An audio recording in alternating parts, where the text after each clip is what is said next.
Zen Zazie sur Radio Lac, 7h37. On vous souhaite un réveil et un début de journée zen avec le meilleur de la musique. Ce sera notamment Duran Duran pour la suite avec Notorious sur Radio Lac. Chaque jour aux alentours de 7h35, l'invité de Béatrice Rulle aujourd'hui, 6 minutes avec Céline Zuberroy, elle est présidente du Grand Conseil. Bonjour Céline Zuberroy.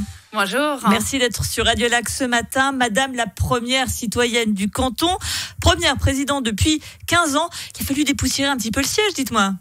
Oui, effectivement, ça fait 15 ans qu'il n'y a pas eu de femme à la présidence. C'est assez étonnant, mais donc... Après, je dirais pas que j'ai dû m'imposer, mais c'est vrai que je pense que c'est bien.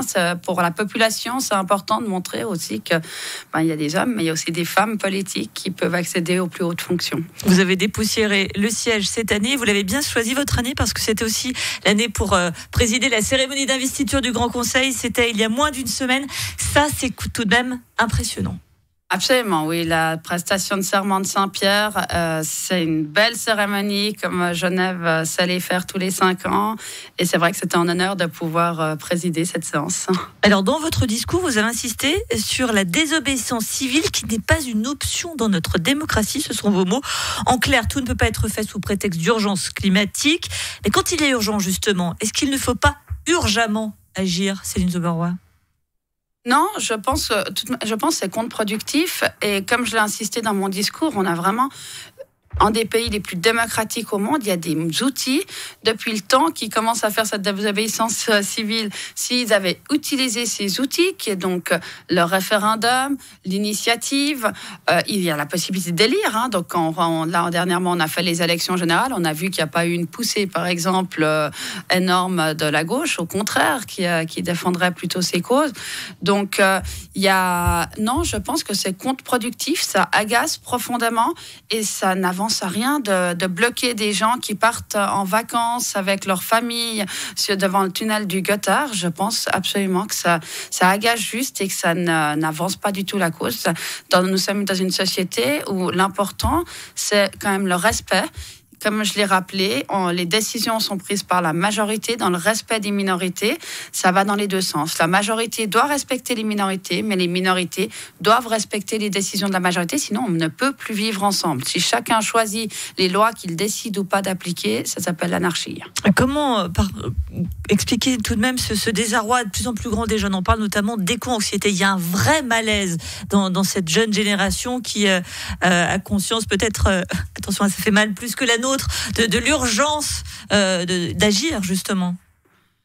Oui, alors effectivement, je sais qu'il y a cette éco-anxiété et je pense qu'on peut tous le comprendre avec ce qu'on a vécu ces 4-5 dernières années, mais il y a eu la pandémie qui a enlevé énormément de repères. Maintenant, il y a la guerre en Europe et derrière, moi, comme je l'ai dit dans mon discours, il y a un toile de fond changement climatique. Je pense, c'est traité comme des angoisses qui ont besoin d'un soutien psychique. Aussi, peut-être que tout le monde en a fait beaucoup, a tout le temps parlé de ce réchauffement climatique qui est indéniable et pour lequel il faut se préparer. Mais il y a d'autres problèmes, comme aussi on a vu qu'il y en a d'autres qui peuvent arriver. Maintenant, on a vu qu'au niveau des citoyens, les inquiétudes sur le pouvoir d'achat ont dépassé les inquiétudes liées à la crise climatique.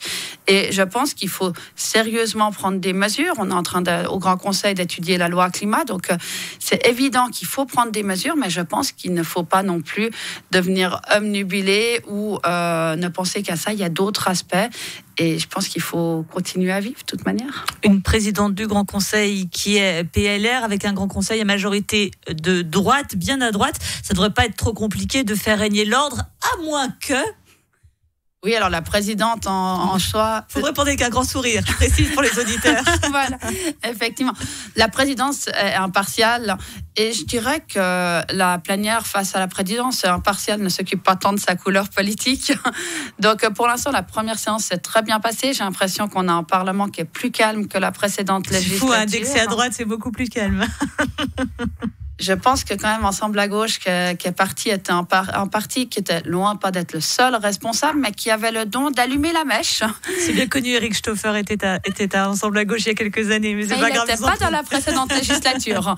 Voilà, en tout cas, il y a pour l'instant personne qui allume la mèche. Et si personne n'allume la mèche, la poudrière ne s'enflamme pas. Donc on verra, mais j'espère que c'est un Parlement plus calme. Surtout parce que j'espère qu'on puisse avancer. Comme je l'ai dit clairement dans mon discours d'investiture, là, on a 330 objets à notre ordre du jour. On est en train de crouler sous le travail. Et c'est important pour moi qu'on puisse traiter les objets importants pour la population, notamment le réchauffement climatique et d'autres 330 objets, est-ce que c'est bien réaliste ? Vous pensez vraiment que vous allez pouvoir y arriver ? Aussi compétent, efficace et efficient que vous soyez.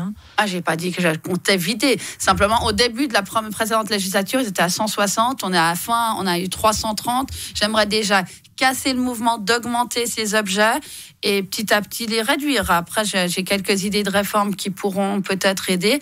Le but, c'est pas tous les traiter, mais déjà d'arrêter ce mouvement et de permettre surtout de dire, mon objectif, c'est de dire, prenons du temps pour débattre des vrais objets d'actualité et pas des objets qui ont 5 ans et qui sont obsolètes.